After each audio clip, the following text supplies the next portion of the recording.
اعوذ باللہ من الشیطان الرجیم بسم اللہ الرحمن الرحیم صلی اللہ علیہ محمد صلی اللہ علیہ وسلم۔ اے اللہ، اے غفور الرحیم، ہمارے گناہوں کو معاف کر دے۔ اے اللہ، ہم اپنے گناہوں سے شرمندہ ہیں، ہم اپنے گناہوں سے توبہ کرتے ہیں، تو ہماری خطاؤں کو معاف کر دے۔ اے اللہ، فلسطین اور کشمیر کے مسلمانوں کو ان کی غیب سے مدد فرما۔ یا اللہ، ان پہ بہت ظلم ہو رہا ہے، یا اللہ پاک ان کی مدد فرمانا۔ اے اللہ، جو گناہ ہم نے جان بوجھ کر کیے انہیں بھی معاف کر دے، اور جو گناہ انجانے میں ہوئے ہیں انہیں بھی معاف کر دے۔ اے اللہ، ہماری مردوں کو، ہماری عورتوں کو نماز کا پابند بنا دے۔ اے اللہ پاک، ہماری عبادتوں کو قبول کر لے، ہمیں ہر قسم کی بد اخلاقیوں سے بچا۔ اے اللہ، ایسے کاموں کی توفیق دے جس سے نیک نامی ہو، مسلمانوں کو ہر آفت اور مصیبت سے بچا، آمین۔ اے اللہ، بیماروں کو شفا دے دے، کمزوروں کو قوت دے دے، ہمیں شرک و بدعت سے بچا، ہمیں مرتے وقت کلمہ نصیب فرما۔ اے اللہ، تیرے کل مسلمان بندوں کو پیارے نبی صلی اللہ علیہ وآلہ وسلم کی شفاعت نصیب ہو۔ اے اللہ، آخرت میں اپنا دیدار نصیب کرنا، آمین ثم آمین۔ یا اللہ، ہماری تمام دعاؤں کو قبول فرمانا، آمین۔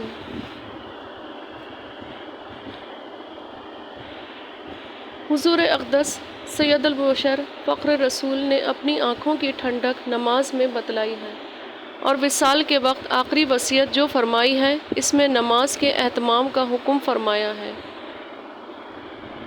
حضرت ام سلمہ رضی اللہ تعالیٰ عنہ کہتی ہیں کہ آخری وقت میں جب زبان مبارک سے پورے الفاظ نہیں نکل رہے تھے، اس وقت بھی نبی کریم صلی اللہ علیہ وآلہ وسلم نے نماز اور غلاموں کے حقوق کی تاکید فرمائی تھی۔ حضرت علی کرم اللہ وجہہ سے بھی یہی نقل کیا گیا ہے کہ آخری کلام حضور اقدس صلی اللہ علیہ وآلہ وسلم کا نماز کی تاکید اور غلاموں کے بارے میں اللہ سے ڈرنے کا حکم تھا۔ نبی پاک صلی اللہ علیہ وآلہ وسلم نے نجد کی طرف ایک مرتبہ جہاد کے لیے لشکر بھیجا جو بہت ہی جلدی واپس لوٹ آیا، اور ساتھ ہی بہت سارا مال غنیمت لے کر آیا۔ لوگوں کو بڑا تعجب ہوا کہ اتنی ذرا سی مدت میں ایسی بڑی کامیابی اور مال و دولت کے ساتھ واپس آئے۔ نبی پاک صلی اللہ علیہ وآلہ وسلم نے ارشاد فرمایا کہ میں تمہیں اس سے بھی کم وقت میں اس مال سے بہت زیادہ غنیمت اور دولت کمانے والی جماعت بتاؤں؟ یہ وہ لوگ ہیں جو صبح کی نماز میں جماعت میں شریک ہوں اور آفتاب نکلنے تک اسی جگہ بیٹھے رہیں۔ آفتاب نکلنے کے بعد 2 رکعت اشراق کی نماز پڑھیں۔ یہ لوگ بہت تھوڑے سے وقت میں بہت زیادہ دولت کمانے والے ہیں۔ حضرت شفیق بلقی مشہور صوفی اور بزرگ ہیں، فرماتے ہیں کہ ہم نے 5 چیزیں تلاش کیں، ان کو 5 جگہ پایا۔ روزی کی برکت چاش کی نماز میں ملی، اور قبر کی روشنی تہجد کی نماز میں ملی۔ منکر نکیر کے سوال کا جواب طلب کیا تو اس کو قرأت میں پایا، اور پل صراط کا سہولت سے پار ہونا روزہ اور صدقے میں پایا، اور عرش کا سایہ خلوت میں پایا۔ نبی پاک صلی اللہ علیہ وآلہ وسلم کا ارشاد ہے کہ اللہ جل شانہ نے میری امت پر سب چیزوں سے پہلے نماز فرض کی، اور قیامت میں سب سے پہلے نماز ہی کا حساب ہوگا۔ نماز کے بارے میں اللہ سے ڈرو، نماز کے بارے میں اللہ سے ڈرو، نماز کے بارے میں اللہ سے ڈرو۔ آدمی کے اور شرک کے درمیان نماز ہی حائل ہوتی ہے۔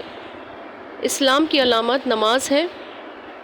جو شخص دل کو فارغ کر کے اور اوقات و مستحبات کی رعایت رکھ کر نماز پڑھے وہ مومن ہے۔ حق تعالی شانہ نے کوئی چیز ایمان اور نماز سے افضل فرض نہیں کی۔ اگر اس سے افضل کسی اور چیز کو فرض کرتے تو فرشتوں کو اس کا حکم دیتے۔ فرشتے دن رات کوئی رکوع میں ہیں، کوئی سجدے میں ہے۔ نماز دین کا ستون ہے۔ نماز شیطان کا منہ کالا کرتی ہے۔ نماز مومن کا نور ہے۔ نماز افضل جہاد ہے۔ جب آدمی نماز میں داخل ہوتا ہے تو حق تعالی شانہ اس کی طرف پوری توجہ فرماتے ہیں، اور جب وہ نماز سے ہٹ جاتا ہے تو وہ بھی توجہ ہٹا لیتے ہیں۔ جب کوئی آفت آسمان سے اترتی ہے تو مسجد کے آباد کرنے والوں سے ہٹ جاتی ہے۔ اگر آدمی کسی وجہ سے جہنم میں جاتا ہے تو اس کی آگ سجدے کی جگہ کو نہیں کھاتی۔ اللہ نے سجدے کی جگہ کو آگ پر حرام فرما دیا ہے۔ سب سے زیادہ پسندیدہ عمل اللہ کے نزدیک وہ نماز ہے جو وقت پر پڑھی جائے۔ اللہ پاک ہم سب کو پانچوں وقت کی نماز کا پابند بنائے، آمین ثم آمین۔ جن آسیب اور موذی جانوروں سے حفاظت۔ ہر نماز کے بعد 7 مرتبہ پڑھ کر اپنے اوپر دم کرنے والا شخص جن آسیب، بھوت اور موذی جانوروں سے حفاظت میں رہے گا۔ یہ بڑا عجیب حفاظتی حصار کی طاقت کا درود شریف ہے۔ اللہ پاک ہم سب کو کروڑوں درود شریف پڑھنے والا بنا دے، آمین ثم آمین۔